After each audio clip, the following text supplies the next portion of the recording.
सगरो चौधरी कार्टून। ऐसा बाप नहीं चाहिए। एक बड़े शहर में रतनलाल अपनी बेटी संध्या और छोटे बेटे कुणाल के साथ रहता है।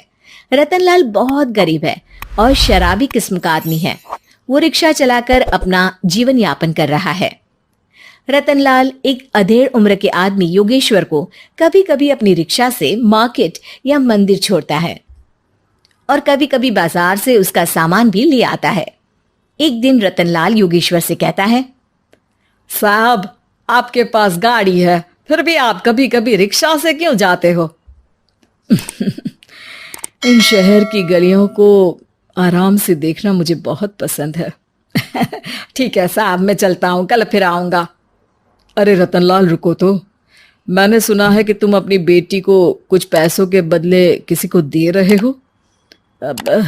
अभी किसी को बेचे नहीं तो क्या करे साहब। एक छोटा बेटा है, उसको पढ़ाना भी है, उसकी देखभाल भी करनी है, और अगर मैं बेटी को घर में रखूंगा तो उसकी शादी कैसे करूंगा साहब? तुमको कितने पैसे मिल रहे हैं? अब 50,000 साहब। देखो, मैं तुमको पूरे 20 लाख रुपए देता हूँ। तुम अपनी बेटी संध्या को मुझे दे दो। हैं? अब 20 लाख? धन्यवाद साहब, धन्यवाद। मैं कल ही उसे आपके पास छोड़ जाऊंगा साहब। अगले दिन रतनलाल संध्या को हमेशा के लिए योगेश्वर के यहाँ छोड़ आता है और बदले में 20 लाख रुपए लेकर घर आ जाता है। रतनलाल जिंदगी में पहली बार इतने पैसे पाकर बौखला गया। उसने एक अच्छा घर लिया।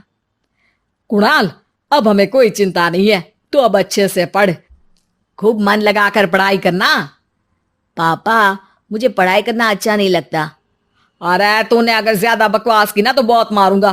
कल से तू अच्छे स्कूल में जाएगा तो जाएगा, हाँ बस। कुणाल का एडमिशन एक अच्छे स्कूल में हो जाता है, लेकिन आए दिन स्कूल से शिकायत आती ही रहती है। 10 साल बाद एक दिन प्रिंसिपल मैडम रतनलाल को स्कूल में बुलाती है। रतनलाल, आपका बेटा कुणाल बहुत आवारा हो गया है और ये बिल्कुल भी पढ़ाई नहीं करता है, बल्कि उसका दिमाग गलत कामों में जा रहा है। अब मैं उससे बात करूंगा मैडम। ठीक है, आज ये आखिरी मौका है। अगली बार तो मैं उसे स्कूल से ही बाहर निकाल दूंगी।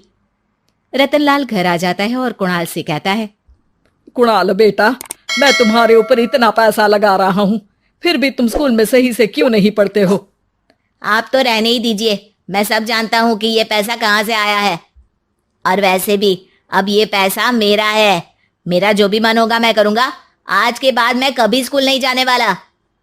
रतनलाल को अपनी बेटी की याद आती है और वो रोने लगता है।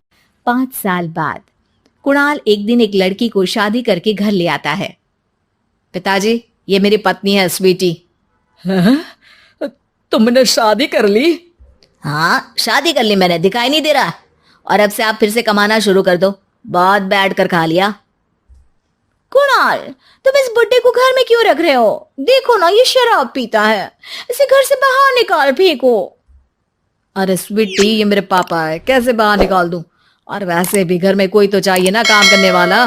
नौकर समझ कर रख लो। इस बुड्ढी को तो घर से बाहर निकाल कर ही रहूंगी मैं कब तक इसके लिए खाना बनाऊंगी? स्वीटी एक दिन घर के बाहर पार्क में अपनी दोस्तों के साथ बैठी होती है। तभी वो रतनलाल को बुलाती है। पिताजी, मेरे कमरे में मैं अपना फोन छोड़ आई हूँ, जरा ला कर तो देना। हाँ जरूर, अभी लेकर आता हूँ। रतनलाल फोन लेकर आ जाता है। कुछ समय बाद स्वीटी के फ्रेंड्स भी चले जाते हैं। स्वीटी अंदर आकर शोर मचाती है। चोर चोर! कहाँ है चोर? मुझे तो यहाँ कुछ नहीं दिख रहा। अरे ये अलमारी खुली पड़ी है, जरूर किसी चोर ने ही खोली होगी। अरे कौन आया था यहाँ? यहाँ तो पिताजी आए थे बस। अरे बहू, मैं चोर नहीं हूँ। मुझे तो आप पर अब बिल्कुल भी विश्वास नहीं है पिताजी, क्योंकि जब आप पैसे के लिए दीदी को बेच सकते हो तो आप चोरी भी तो कर ही सकते हो।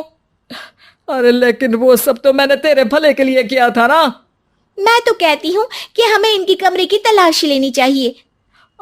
तुम बिल्कुल सही कह रही हो, चलो। स्वीटी और कुणाल दोनों रतनलाल के कमरे की तलाशी लेते हैं और उन्हें वहां स्वीटी की ज्वेलरी और पैसे मिल जाते हैं।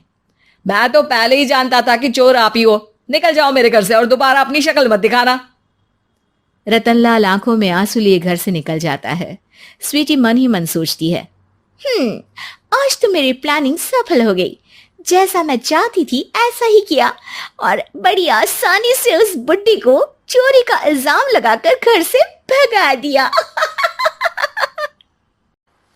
रतनलाल की हालत अब ज्यादा खराब हो गई और वो सड़क पर बैठकर भीख मांगकर खाने लगा। एक दिन वहां एक गाड़ी आकर रुकी और सड़क पर बैठे सभी भिखारियों को अपने सेंटर ले गई। एनजीओ की मालिक संध्या एक एक करके सभी को सुविधा मुहैया कराती है। तभी उसकी नजर रतनलाल पर पड़ती है। पिताजी? संध्या तू? पिताजी, आपकी ये हालत कैसे हुई? ये सब मेरे बुरे कर्मों की सजा है जो मुझे मिल रही है। मुझे माफ कर दे बेटी।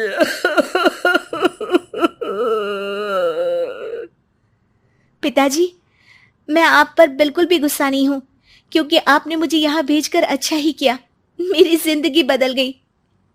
लेकिन ये सब हुआ कैसे बेटा? आप ये नए कपड़े पहनो, तब तक मैं योगेश्वर अंकल को बुलाकर लाती हूँ। योगेश्वर अंकल? हाँ अंकल। योगेश्वर जी ने तुझसे शादी नहीं की थी? नहीं तो पापा, उन्होंने तो मुझे पढ़ा लिखा कर इस काबिल बनाया है कि मैं आज सबकी सेवा कर पा रही हूँ। रतनलाल पश्चाताप करके रोता रहता है। तभी योगेश्वर भी वहां आ जाता है। रतनलाल जी, आपकी ये हालत कैसे हुई? इतने सारे पैसों के बावजूद भी?